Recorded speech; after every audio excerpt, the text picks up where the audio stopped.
The theme that the Alter Rebbe is really emphasizing here in this part about how a person both resists violation and is prompted to do mitzvahs is tied into the word or the concept of enthusiasm. That is, if a person is humdrum, they're going to be steamrolled by their nefesh habahamis because the allure of material indulgences is always going to be tangible and dominant and aggressive, and the alliance with the infinity of Hashem is a lot less naturally aggressive. So the role of the person is to really fire up their enthusiasm. So the first half of this, or the first section of this chapter that we've been learning, the Alter Rebbe makes the emphatic point that if a person would recognize that every time they do a violation, it is the equivalent of idolatry, and this sense that we essentially say, "Oh, come on, that's exaggerated," is another one of the tricks of the Yetzer Hara that he says, "Oh, it's fine, and everybody does it, and I'm not that passionate anyway, and I'll do tshuva tomorrow." And the test case for that is the Alter Rebbe raising this very dramatic scenario where if they put the gun to his head and they told him to worship idols, we are taking it as an absolute that everybody would say, "No, I am not going to do that," even if it meant, God forbid, that it cost him his life. Even if it's not a person who is commonly, constantly aware of their relationship with Hashem and they're not consciously, constantly engaged in mitzvah actions, because all of that has just been lulled to sleep because of their essentially what we're going to argue is a kind of laziness, a kind of um, non-inspired sense of self, that they just let things happen and they think it's not a big deal. And the Alter Rebbe is really trying to make us awaken us to the fact that it is a big deal.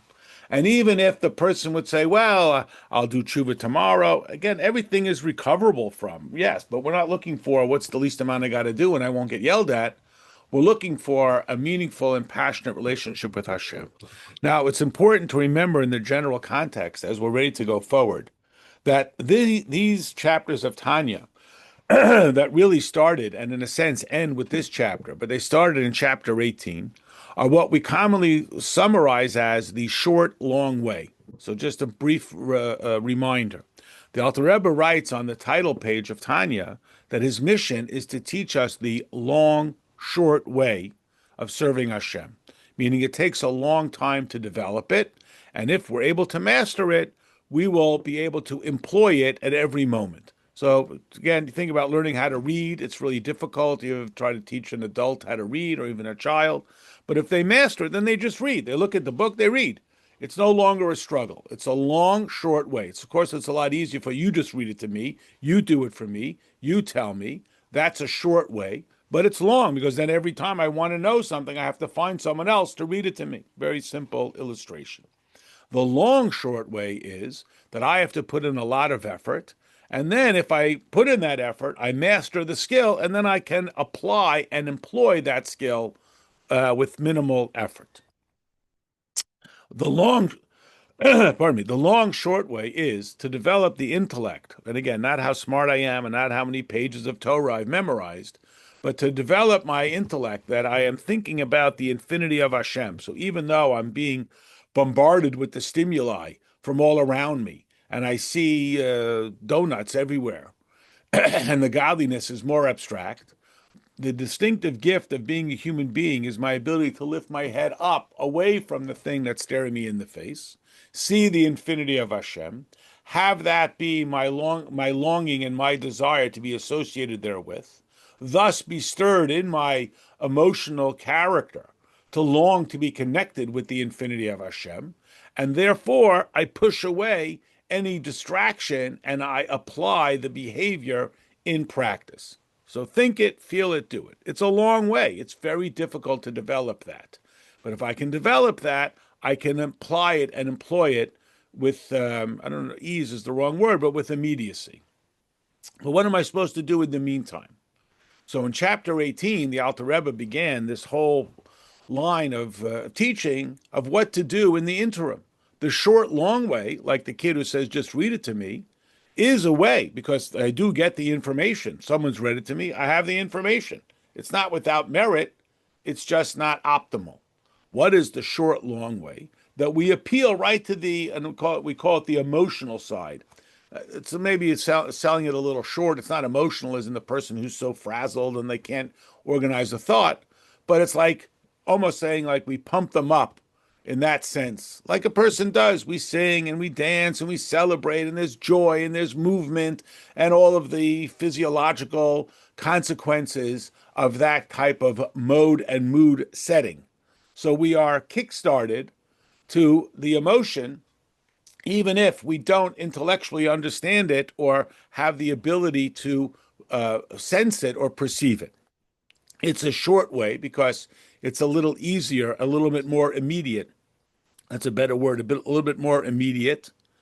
It's long though because it's not something that I have mastered. I am then, in a certain sense, I'm constantly dependent on finding it, like the kid who's constantly asking somebody, "Can you read me a story? Can you read me a story?" Well, just learn to read yourself. Well, yeah, but it's too hard. So, and again, we probably could all find some area in our lives where it's just easier to rely on somebody else, but it's uh, less available to me because I'm constantly having to rely on somebody else. But it's better than not knowing. Otherwise, I just don't know. So yes, the best thing is to learn how to read. The second best thing is to find someone to read to me. Otherwise, I'm just wandering around ignorant without the knowledge. In this context, or together with this, or however we describe it, the Alter Rebbe has taken this tact that a way to avoid Avera, and what we're going to learn about today, about to be motivated to do mitzvahs, not just to avoid the Avera, but to do mitzvahs, is to recognize that any time a person does an Avera, they are, in the moment, severing themselves from Hashem no differently than if, God forbid, they worshipped an idol. And the shock value of that was, oh, come on, you're exaggerating. And the Alter Rebbe has pointed out, we're not exaggerating. And just like the person, again, as our rule of thumb, would absolutely resist that temptation, even if it meant that they had to give up their physical life. Similarly, everybody can and will resist this temptation, no matter how delicious it is at that moment. So again, if we had that awareness, so it's a direct appeal to the enthusiastic, I'm calling it, or the Alter Rebbe calls it, the emotional side. It's hard because that's a hard thing to sustain, that degree of intensity, and it requires a whole effort to gin that up in those moments, moment by moment by moment. And the pushback to that, or the other side of that, is the the prompt to do mitzvahs, to go forward and to fulfill mitzvahs, and that's what we're going to talk about now. This is true also on the side of doing the good. So how? What does it mean? Or what is the stimulus that can get me to do the good? Liskabe ka'ari. So what is it? It's about, literally it talks about be as mighty as a lion, and this is a reference to the opening of Shulchan Aruch that uses the metaphor of animals and their power and enthusiasm to inspire us to similarly be driven to the service of Hashem.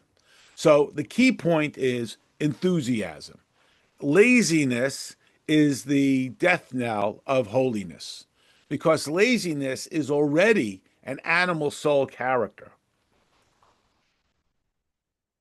You recall from way back, like, I don't know, in chapter 14 or something, I don't remember, where the Alter Rebbe talked about how being a Beinoni isn't enough. You have to be one who is engaged in the service of Hashem. You have to be engaged, not just coasting along on all the good things, but it's not enough to be coasting. There has to be this endless thirst and enthusiasm for reaching and stretching to something greater every time. So that's the image of being as powerful as a lion. Bigvura v'oimetz halev, with intensity and profound strength of the heart, neged hayetzer, against the Yetzer Hara. You recall earlier, a few chapters ago, the Alter Rebbe made the point that just like in a physical battle, a stronger person can be toppled by a weaker person if the stronger person is basically lazy and sluggish. Laziness and sluggishness are the death knell of any hope for victory. So it's not just about, well, I have the stronger godly soul. There has to be, again, this, and it's not by accident that we tap into the analogy of an animal. And one of the reasons why the animal soul has an advantage is because it's insatiable. Well, we have to learn from that, and we have to have an insatiable godliness. We have to have that kind of power on the side of godliness. So imagine the greediest person and how they can't let any opportunity to accumulate material wealth for themselves. And imagine if we took that energy and we redirected it, and we wouldn't let any opportunity to be in the service of godliness pass us by. If we would have that kind of, again, intensity and power. Because what happens? The Yetzer Hara hamachbid es gufay. The Yetzer Hara weighs you down. One of the key strategies of the Yetzer Hara is it's too hard. It's always easier to sit on the couch than to get up and do anything. And the Yetzer Hara is excellent at that sort of weightiness. Umapil of atzla, and it brings upon the person a form of laziness and sluggishness. So it's a strange combination. We say be patient, but don't just wait around. You know, it's hard. So the Yetzer Hara is very good at weighing the person down.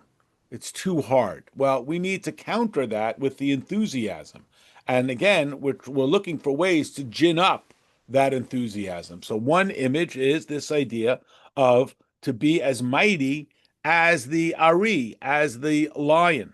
And again, the particular mashal of a lion that we find that the letters of the word lion is the same letters as the word yira, reverence of Hashem.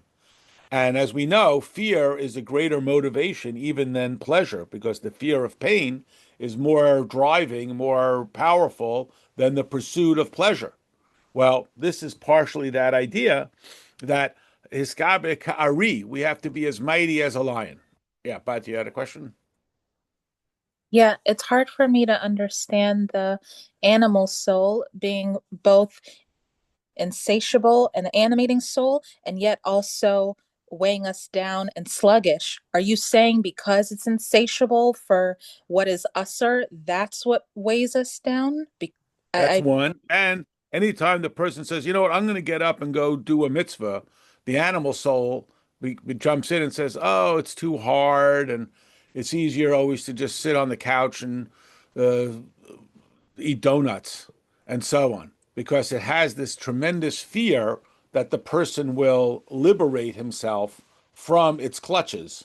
So it doesn't even surrender or concede the mildest amount of mitzvah action because it is so terrified that the person will do mitzvahs in the service of Hashem that is not which in is the our service of fuel. self.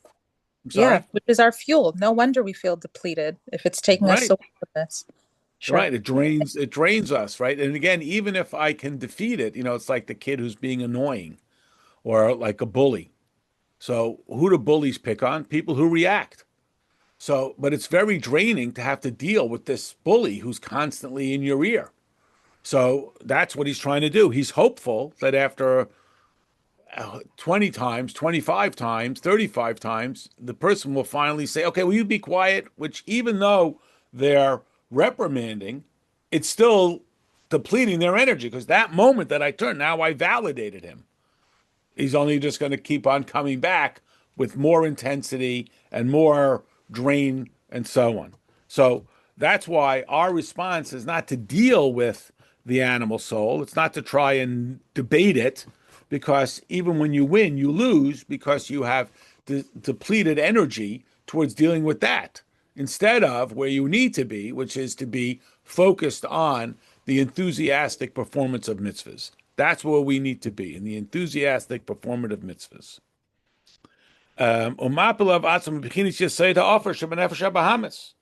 And again, remember we talked about the four primary elements with which all of the world is formulated, and one of them is dirt. And the characteristic of dust is weightiness and of kind of like sluggishness and so on. And that's what the Yetzer Hara tries to do. It always wants to cool off a person's enthusiasm. You're excited about doing a mitzvah. What's one mitzvah? It's not going to change the world, and you're not going to be so good at it, and you're not. It's always got an excuse, and therefore, the antidote to that is enthusiasm. The antidote to the animal soul is enthusiasm. And this is very important. You know, Hasidim are known for being very celebratory. Sadly, sometimes that's misconstrued as being like, well, you're so naive. You know, you're just always happy all the time. And serious people are glum and morose because they know all the horrors of the world. But the point is not that we're just sort of naively silly. It's that enthusiasm for holiness is the absolute counter to the animal soul. Because, like the animal in the zoo, all it wants is its own pleasures. So, if you're just going to feed it, it's just going to sit there all day and get this big fat lion who's just, doing nothing all day, to sitting out in the sun or pacing back and forth, the caged animal. It has no aspiration. Well, our neshama is infinite, and it has an aspiration for infinity, and that insatiability needs to be nurtured and nourished. And what do we have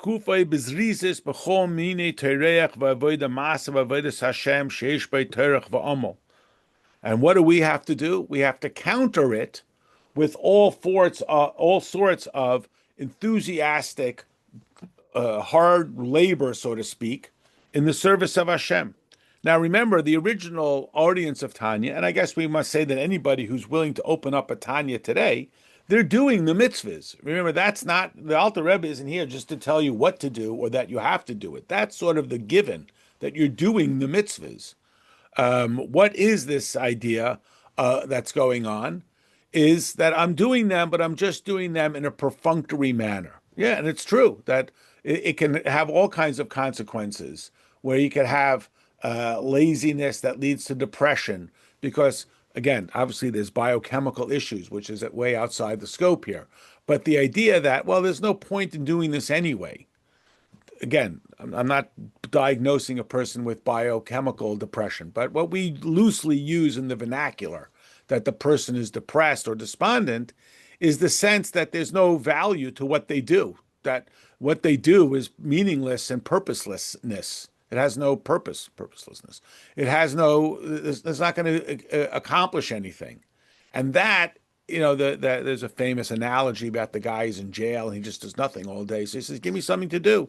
So they tell him, crank this thing, and you're really cranking all of the mill and so on. So every day he goes and he cranks and he cranks and he cranks. Finally, his sentence is up and they say to him, okay, you're being released. What would you like? You get a prize. He says, I want to see the mill that I've been cranking. He says, there's no mill. We just had you do this for not, it was crushing. So this is what we mean, that Hashem has given us meaning and purpose, and the Yetzer Hara hates that. An animal has no meaning or purpose. Imagine if you could tell, the classic example is the snake. So Hashem tells the snake, you're going to eat dust. So we say, what kind of punishment is that? You eat dust, you never go hungry. Right, but that's it. Like, here it is, leave me alone. You have no purpose, you have no meaning. Now, unfortunately, in broader Western society, we have somehow, again, not in Torah, thank God, we have made laziness almost a sign of honor. Oh, I don't have to do anything. Oh, I don't get out of bed for less than $10,000. I just lay around all day. What a life. And again, it looks like, being on a vacation. It's like they say you could go on a cruise. A cruise is just like prison, except you could drown. What are you going to do? I'm just going to lay around all day and do nothing. Wow, that's great. Now, looks like fun. And as we know from society, it's fun for a day or two. Remember COVID? Everyone's like, oh man, this is great. You don't have to go to work and it's great, And you lay around for 2-3 days and then all of a sudden you're going bananas. Why? Because our neshama, human being, is designed to be innovative and creative. That's what that's what is driving within us. So the animal soul is like, oh, stop, it's too hard. And therefore, the counter is not just doing the mitzvah. And again, the Alter Rebbe's audience is doing the mitzvah. And this is what the Alter Rebbe emphasizes, la'amal, to, to put effort into it. That's the point. La'amal b'Torah, be'iyun, in depth, uvefeh, and to enunciate it. Lo pasik pumi migirsa, and never interrupt speaking. To be, again, emphatic there. Two separate efforts, the intellectual and the verbal. Kamayim Razal, like our sages say,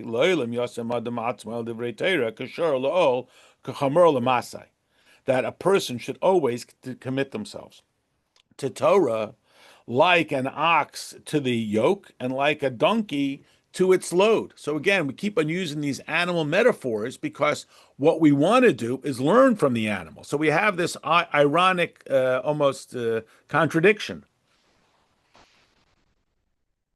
On the one hand, the animal soul is absolutely gung-ho for every indulgence. He can't wait to go and indulge himself and work hard and so on. On the other hand, whenever it comes to something of Kedusha, the animal soul appeals to our laziness. You know, it's too hard and just sleep late and someone else will do it and you're not going to do it so well anyway. Ba, ba, ba, ba, ba. So the Alter Rebbe, he quotes the Gemara, by utilizing the animal metaphor for how an animal goes to work, we should learn from it that we should have that sort of insatiable drive for the service of Kedusha. And you think, well, why? Why can't I just have like a nice, calm, quiet way of doing things? Why can't I just have it that way?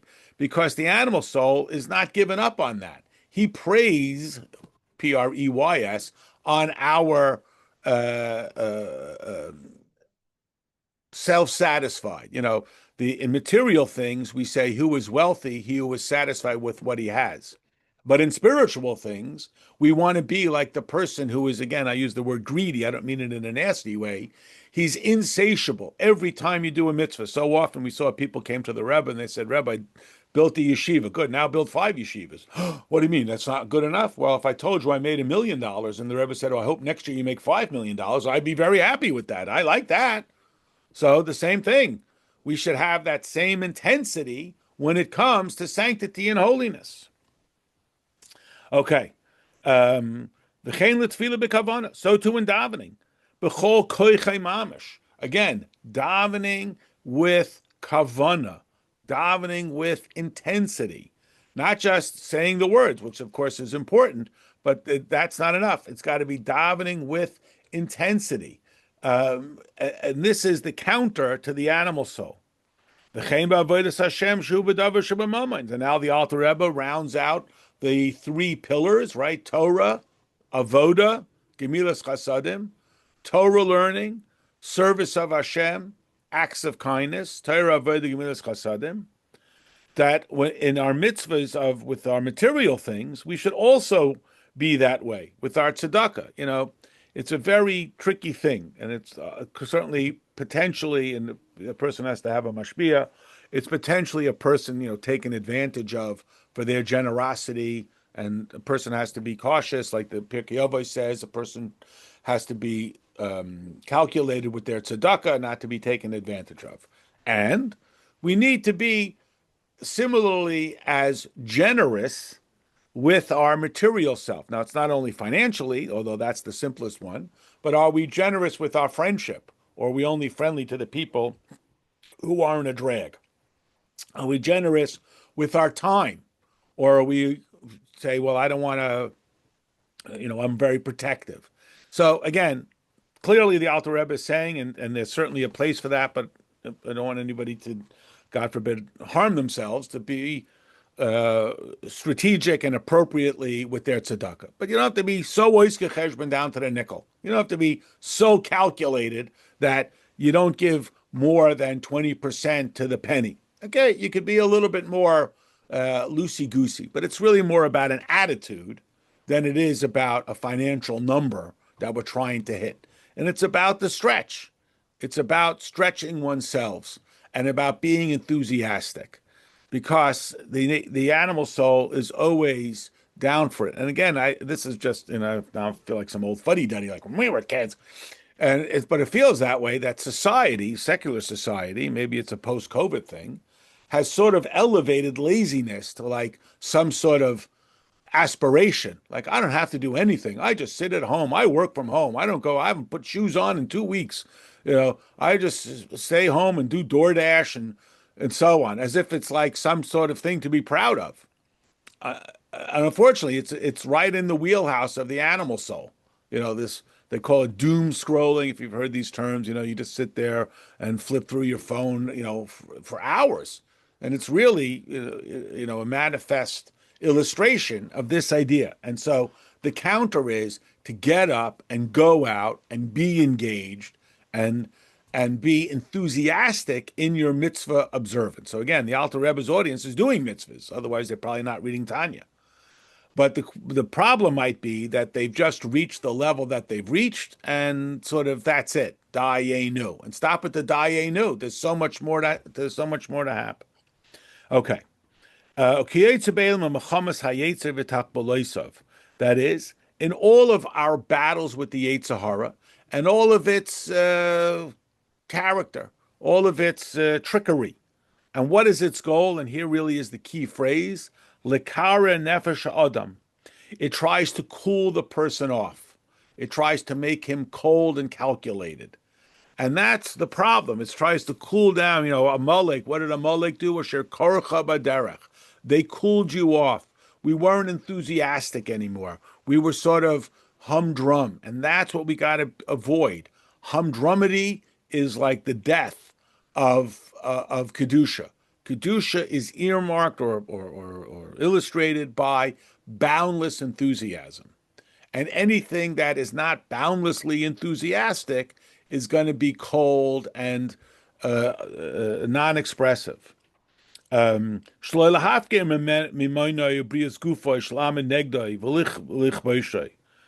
what does the Yetzer Hara say? Don't do that. Don't throw this away. Don't put yourself in that. Again, we're not talking about somebody. Clearly, a person could be harmed, or what's the word, manipulated. These are issues that we do need to be concerned about it. So just that warning. But I think we understand the idea is about the attitude.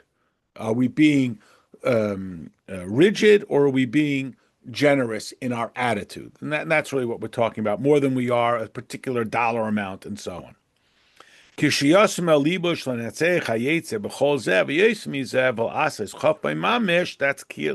key phrase that we're going to come back to.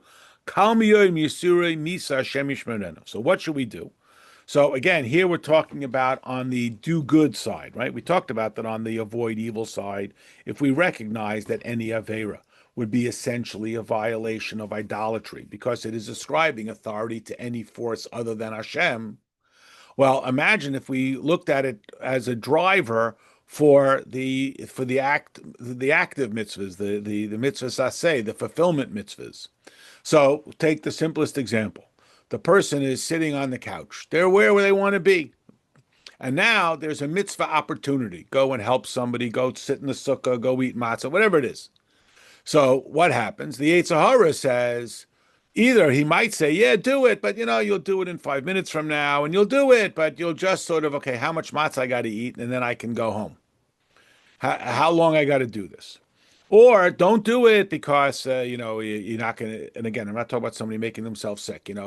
It's too cold, it's too hot, it's too rainy, it's not rainy, whatever it is. He's got a million very clever, irrefutable arguments that can be made about why you shouldn't do it, why it's too dangerous, why it's not safe to do it. He's got a million arguments for that. So the Alter Rebbe is telling him, what does he need to do? He needs to be enthusiastic. That's the key. The key is enthusiasm. If he'll be enthusiastic. Now, as we know, we're enthusiastic about things we want to do, right? We got that pep in our step for things that are exciting. And again, it's all about your attitude. The old story about the three people laying brick. One guy's doing his job, one guy's getting paid, and one guy's building a home. He's the same action. But what is the enthusiasm about it. And this is what the Alter Rebbe says. If we will make this analysis, that this is certainly less painful than, God forbid, going to his death, which he would do, the Alter Rebbe says here, it's v'hafchai mamish. It is the opposite, to do the opposite of my inclination. You may recall that earlier the Alter Rebbe used the example of Yosef. If there was ever anybody who was, quote, entitled to feel vengeful, it was Yosef, or at least to gloat, it was Yosef, right? His brothers thought he was uprooting the Jewish people. His brothers thought his plan that we should be more engaged in the world was heresy, that there's no way somebody could be engaged in the world and still maintain their reverence for God. And here he is, and they came down to bow down to him. So if anybody would ever have a validation to go, I'm right, you're wrong, I won, you lose, it's Yosef. And yet, not only does Yosef not do that, not only does he not even bring that up, he says, or he treats them with great kindness. He treats them with kindness and with generosity. So the impulse, we have not only the ability to restrain our impulse, we have the ability to do exactly the opposite of our impulse.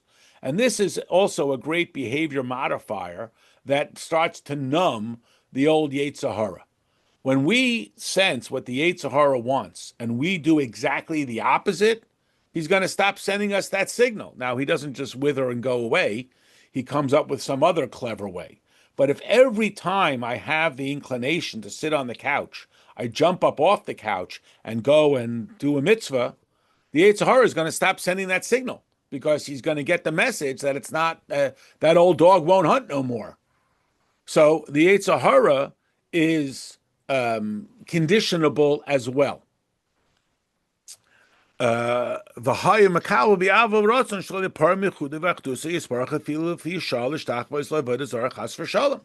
the Alter Rebbe keeps coming back to this idea because it's a really difficult one for us to, so to speak, take so seriously or so literally, that every Avera is a detachment from the infinity of Hashem, no different than idolatry. Every time we do an Avera, we are disconnecting ourselves from Hashem. Every time we do an Avera, we become disconnected, and we would resist that. Well, why can I resist the pleasure of sitting on the couch? Why can I resist the pleasure of one more moment of indulgence and let that mitzvah opportunity pass me by? Don't let that mitzvah opportunity pass you by. Be aggressive, not aggressive is the wrong word, but be enthusiastic about that every moment that comes your way. And so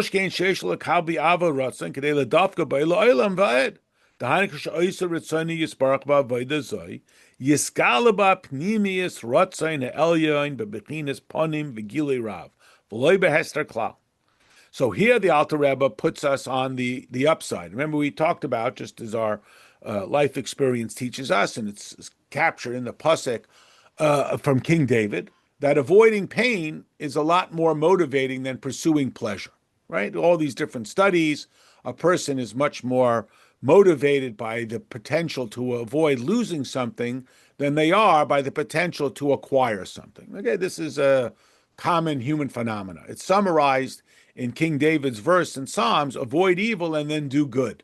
Because avoiding evil is a little bit more easy to prompt than it is to do good.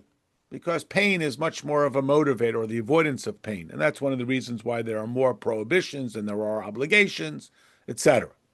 So, just as we've talked about in the first section. Yeah. Batya, you wanted to ask a question? Sorry, how does that relate to positive reinforcement and negative reinforcement? I thought people were more motivated by positive reinforcement. Okay. So here, what is it about the validation for the action, or is it about the incentive to get me to do the action? So once I've done it, yes, then there's great comfort, or what's the wrong word, or meaning through validation of having done it. But here we are on the precipice of, what am I going to do? Am I going to sit on the couch, or am I going to get up? So, what is the greater prompt? So, one great prompt is, and again, it may be different for each person. That's why the Alter Rebbe is giving us both. One prompt is, I want to avoid the negative consequence that if I, God forbid, violate a commandment, I am separating myself from Hashem at that moment. And that is a greater pain than even the physical endurance of surrender of life, which is why the person would have Mesiras Nefesh, surrender their life, rather than violate a commandment. On the other hand, if I say, well, if I do this mitzvah, there's going to be a bonus.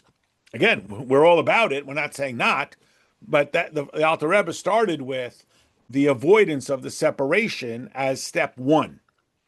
Here, this is for a step two. How can we be prompted to do a mitzvah? So, what is the incentive? That when you do a mitzvah, and again, sometimes this is hard for us to appreciate because it's not so tangibly visible. When we do a mitzvah, there is absolute revelation and alignment with the infinity of Hashem. When we do a mitzvah, that is God itself. It's not concealed, it's not shaded, it's not hidden. It is absolute revelation of the true meaning of Hashem. Now, this ties in to an idea that we have talked about many times and is really a profound central point of Chassidus, that mitzvahs are truly what Hashem wants. So how do we prompt someone to do a mitzvah? So yes, there is the entry level where we tell them about how it's going to benefit them. You know, if you do mitzvahs, people will like you. You know, if you say please and thank you, you'll have friends. I mean, it's a motivation. It's true, and it does work. But what happens if I have a pass? I have another way, you know, because if you have a lot of money, then people will like it because you'll buy them toys. Oh, well, then I'll do that. And I can get a lot of followers by being obnoxious. So if the goal is to have friends, so please and thank you is one way to have friends, but that's really hard. And another way to have friends is just to be the most obnoxious person, and everybody sort of wants to hang around you because you're so curious. Oh, well, that's not going to be. And then we start arguing about what's. But essentially, we've lost the argument once we've conceded that the goal is how am I going to get what I want?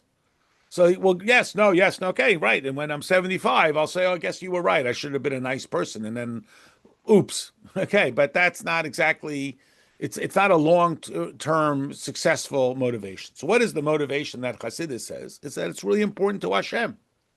And this is a lot of what Chassidus does. It tells us how the mitzvahs affect God, not just how they affect us. Because for me, I'm going to budget. Yes, it's true, I'll get all this good, but right now I'd rather sit on the couch. You tell me I'll get all these, okay, instead of getting 10, I'll get 9, but I'll sit on the couch. But when I understand that it's in the service of Hashem, and when I understand that it's really meaningful to Hashem, so that when I do a mitzvah, I have this absolute alignment with Hashem, which again, we're going back to say that as a premise, that is absolutely motivating to us. That is absolutely what we want. We want to be aligned with the infinity of Hashem. Absolutely. It's not just some sort of busy work to keep us from destroying the world in the interim. This truly is God's will. So when we do a mitzvah, even though I'm just shaking the lulav or eating the matzah, and it doesn't really feel like this tremendously transformative spiritual sense of existence, it doesn't always feel that way. Sometimes it feels like humdrudgery. Sometimes it feels that way, but we're telling you now, just like we told you that if God forbid a person violated an Avera, even if it didn't seem like such a big deal, and even though nobody knows, and even though he's going to fix it, but in that moment he is absolutely severed from his relationship with Hashem. Well, the Alter Rebbe is telling us that when you do a mitzvah, even though it doesn't feel like it's this tremendously transformative alignment of the revelation of the infinity of Hashem, but I'm here to tell you that it is. And that is a prompt for me because that is what the person is driven to do. And again, the alternative is this sense of, well, nothing means anything anyway, which unfortunately, as I said, I've observed that in our society, broader society, that has somehow now become almost something to aspire to be meaningless. And it's why people are not having children and so on, because, well, you know, life is just meaningless anyway. So why should I do anything that has any meaning? It's just here for my own indulgence. Okay. So here the Alter Rebbe says, as the ein davar nifrad klal uklal yesh l'davar v'fnei atzmai v'lozois tiyena nafshe l'kis v'chiyunis v'lusheyen kulam yuchadis b'tachlis hayichlu b'ratzon el yavorin seforchu. This is the driving factor that exists within the person. This longing for an infinite illustration of the oneness of Hashem. And that is accessible to them when they do the mitzvah. So again, just like we talked about that any, God forbid, Avera is a form of total severance from Hashem, here the Alter Rebbe emphasizes that any time we do a mitzvah, it is a total alignment with the infinity of Hashem. And if we would have that degree of awareness, if we would understand that, we would be prompted and driven to be connected with the infinity of Hashem at every moment. So again, I know I keep saying it, that the society and the Yetzer Hara likes that too. You know, he loves meaninglessness. He loves emptiness because it has no obligation. The Alter Rebbe is going to take the position that a person is driven for meaningfulness and is not desirous of meaninglessness, although sometimes it feels that way. And if a person understands that every time he does this mitzvah, he forms an infinite bond with Hashem. Because these ideas about the temporary, which is very much the motivation of the Yetzer Hara, he's all about the temporal and the passing. You know, on Sukkot, we talk about this a lot, because it would appear that the sukkah is temporary and the building is permanent. But as we know, there's been sukkahs for a lot longer than there's been any buildings. And again, we're not against it, but if you think about literal buildings, or if you think about, you know, what we presume to be eternal, whether it was BlackBerry or Woolworth or American U.S. Steel or whatever it was, we thought, well, that will be around forever. And those things are temporary. And the desire of the neshama is for the permanent, and the desire for the body is for the temporary. All of those temporary things, you know, pardon me, it's a little distasteful, but in the Torah, it talks about this idol that they worshipped, and the way they worshipped was by defecating in front of the idol. You say, well, what is that? It's crazy.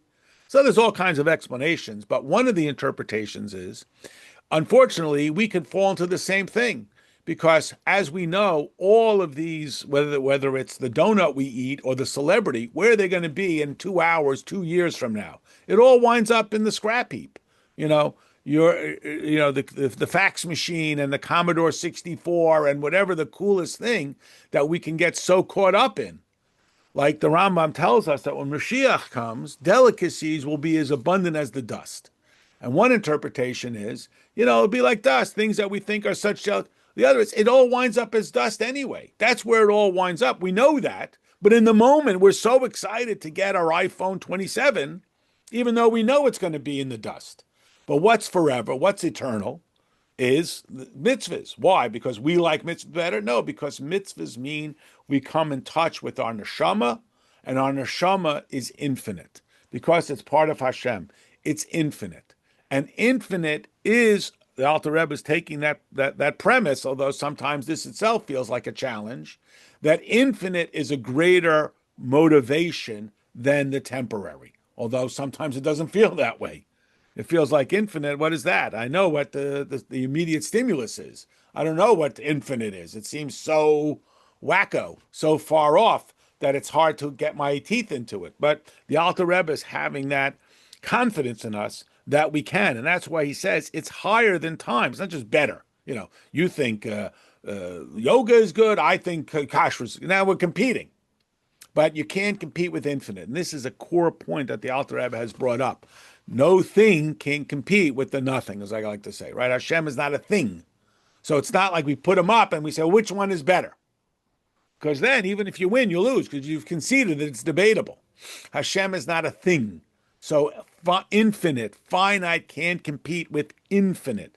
That's why it is literally outside of this world. And that's why we're not getting into the debate of it. Because if you get into the debate, you've conceded that it's debatable.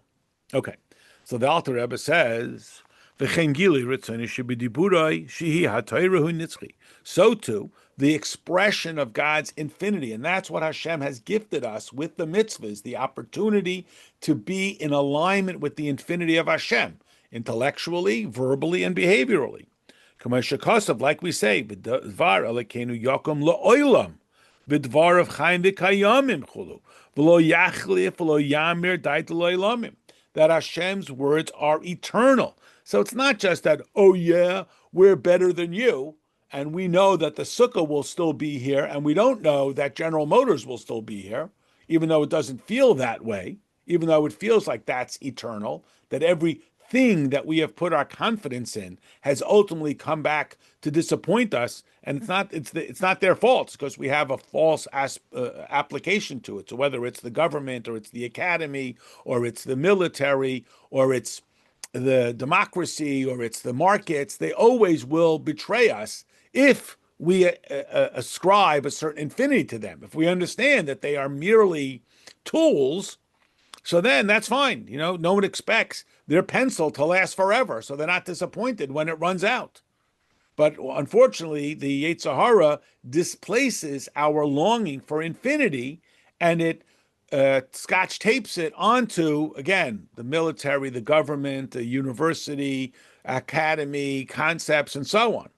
And truly, Hashem is infinite. So it's not just, well, mine's better than yours. Mitzvahs are better. It's that addressing of, that's the wrong word I'm looking for, the satisfaction of our desire for that which is infinite, for that which is beyond thingness. So we think that we are consumed with things. We're not. We are consumed with the pursuit of that which is greater than thing, the no thing. That's what we long for that which is beyond things. And again, it's very hard because you offer me a tangible, it's like I've told you this story before. Someone I know, they got married and they had some relative and they said, would you like this beautiful tapestry or $5,000? I don't mean tapestry with $5,000. Want your poem for... But unfortunately, as we know, $5,000 is nice. It'll last you a few weeks. It's good. I'm not against it.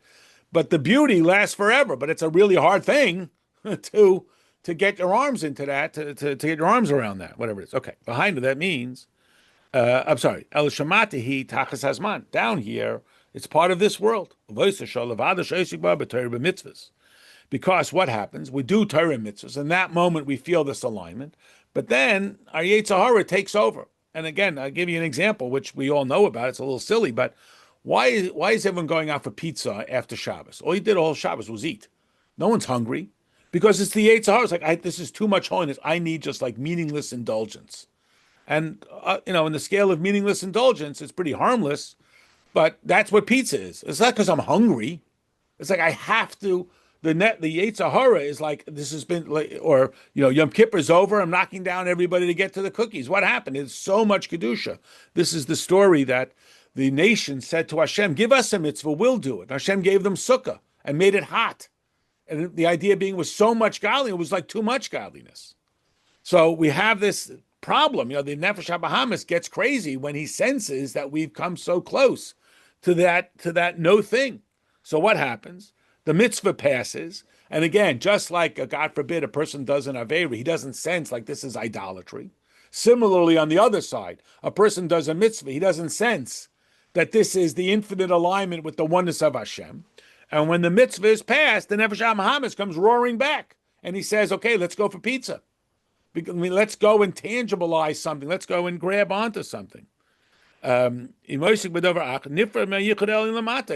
to sever that connection because he goes running. The Nefesh HaBahamis comes running, and again, just like we should never allow our mitzvahs to excuse our aveiros. So what? I cheated. Don't you know all the mitzvahs I do? We should similarly never allow our aveiros to negate our mitzvahs. I should do a mitzvah. You know how many bad things I do? It's a trick again in the moment. What happens? And it's not even talking about doing quote unquote bad things. It's talking about doing nonsense, just wasted time that has no purpose and no value. And unfortunately, like I said, our society, I think, has elevated that to some sort. There are people making a living doing nothing.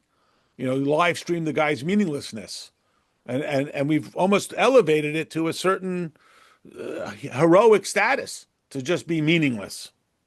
Shemem tzarich klal avodas Hashem. So it's not even doing anything bad. I wasn't doing anything bad. Alpha pikein k'shechayz v'shav lavodas Hashem. Achal l'toil l'tfila u'mavakish mechilam Hashem asher hayev shlo la'asagaz b'Torah v'lo yasag Hashem yislach lei. K'mayim Razal Avram mitzvahs asay v'shav le'zoz misham Hashem eichon lei. So first of all, the Alter Rebbe says you got to realize that doing nothing is doing something. It's ignoring Hashem. And this is why we're so particular about the Avera of wasting time. Wasting time is, in a certain sense, negating the whole concept of the gift of Hashem. In fact, in Hebrew, it's called bittul Torah. It's like annulling Torah. It's like saying this isn't important. It's like saying time isn't important. The greatest gift of life isn't important. So again, it's not here just to beat up, but that idea of I'm doing nothing, I have nothing to do, of endless doodling is, in a certain sense, and again, not that I'm advocating for the alternative, it's almost worse than doing something bad, because at least they're engaged in something. And callous meaninglessness is like the death knell of Kedusha. The idea that I have nothing to do, I have no meaning, I have purposelessness, is the absolute antithesis of sanctity.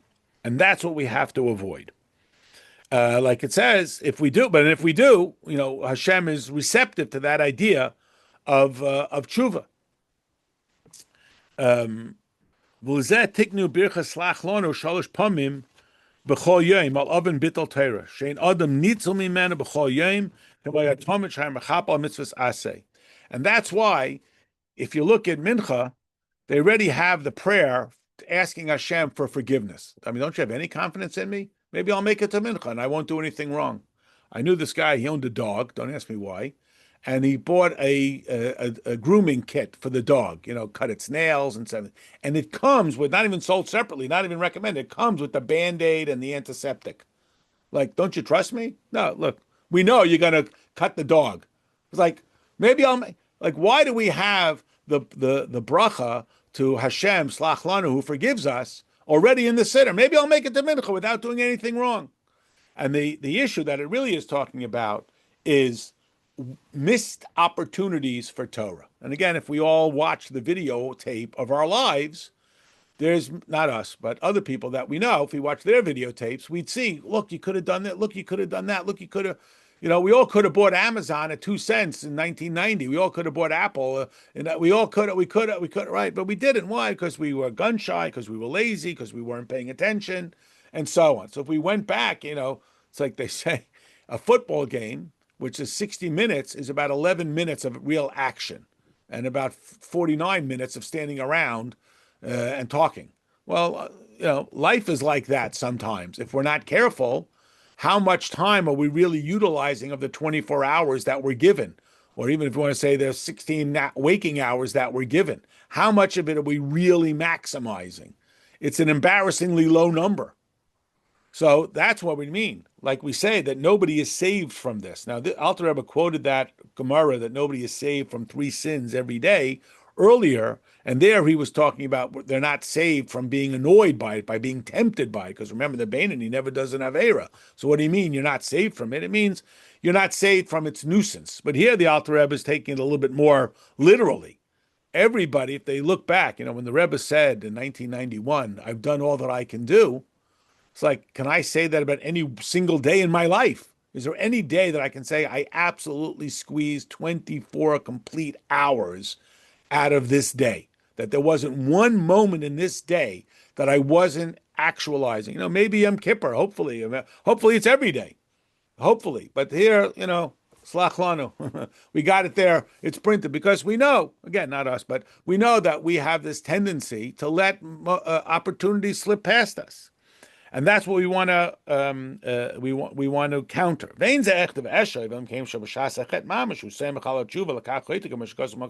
isn't that the person is relying on, well, I'll say Slach Lanu and Mincha, it's okay. We understand that. This is the person who's intense. Again, who are you kidding? Hashem? He's there trying to, but then this is what happens. So now we look ahead. But now we understand. Now we recognize. Why Moshe Rabbeinu commanded the generation that was going to live without him, right? The book of Devarim is in large part a preparation for life after Moshe Rabbeinu, life after being in the wilderness with divine cloud and manna, life after being in that cocoon of spirituality. Likrois Kriya Shema Pamayim B'chol Yom, to say the Shema twice a day. Because what is the declaration of the Shema? I have to close my eyes, stop looking at all the temptations, stop looking at all the distractions. I have to close my eyes, and I have to say the only determinant in my life is Hashem. When we say Hashem Echad, we don't just mean there's one God, like there's one book on the table. We mean the only thing that determines my behavior and my life is Hashem. And if you don't say that every morning and every evening, if you don't have that awareness, when I used to go to Sam's Club before I got lazy, and now they just do it online, they have a meeting every morning. And you think, what is this, camp? They're cheering. But you know what? Sam's Club's been pretty successful. Somehow they manage. Why? Because every morning they remind themselves of what they're doing. And every morning they get the pep talk. And when they leave that pep talk, they got an extra step. And, it'll last a while. So too, every morning and every evening, we got to say the Shema because we have to remind ourselves. We get so caught up in what we're doing that we could forget. So we got to close our eyes. We got to shut the world out.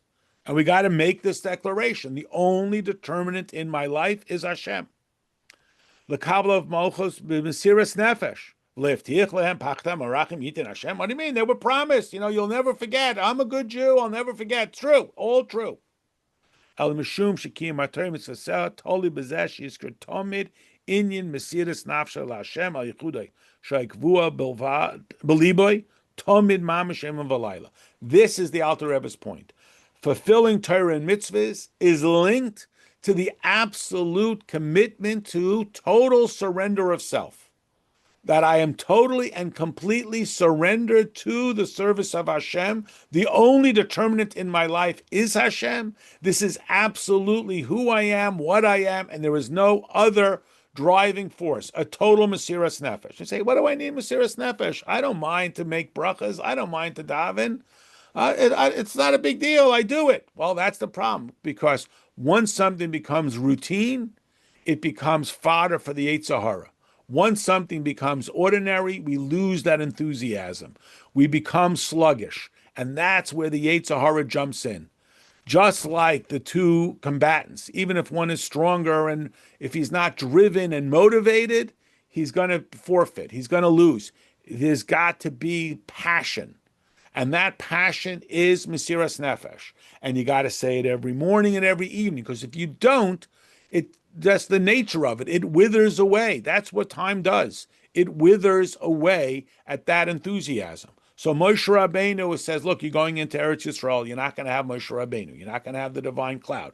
You're not going to have manna. You know what you're going to have? A lot of obligations and a lot of bills to pay and a lot of farming to do and a lot of mishigas that life is filled with. And you better stop every morning and close your eyes and don't look at anything.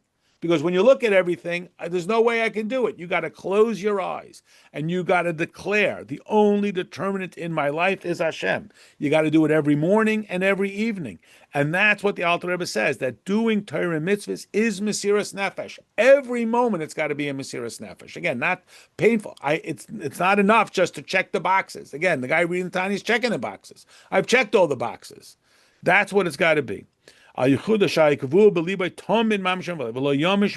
never allow this to leave your awareness, to have this constantly before your eyes. And that is the mechanism through which you will be able to combat the Yetzer Hara under all circumstances and all situations. That is where it is. That's going to be that mechanism, because again, Moshe Rabbeinu is recognizing this is not the generation that left Mitzrayim. That generation has died out. This is a generation that's grown up in the wilderness with all of this spiritual support. Again, Moshe Rabbeinu, manna from heaven, divine cloud, all the things we talked about, and they're not going to have that. And if they don't have that, they're vulnerable to routinism. and routinism and plateauing and just, well, this is what I do, non-passionateness is, God forbid, the death knell. And that's why the Moshe Rabbeinu instituted the Shema. Because in the Shema, you got to close your eyes, because my eyes are open. I see all kinds of troubles. And that's what it is. Now, the Alter Rebbe has now sort of concluded this thread that started back in chapter 18 through 25 that we just completed, is this measure of the short, long way. And again, starting with chapter 26, and Mr. Hashem next week, we're starting a little bit of a different angle, a little bit of a different path, which we will continue, God willing, next week. The end.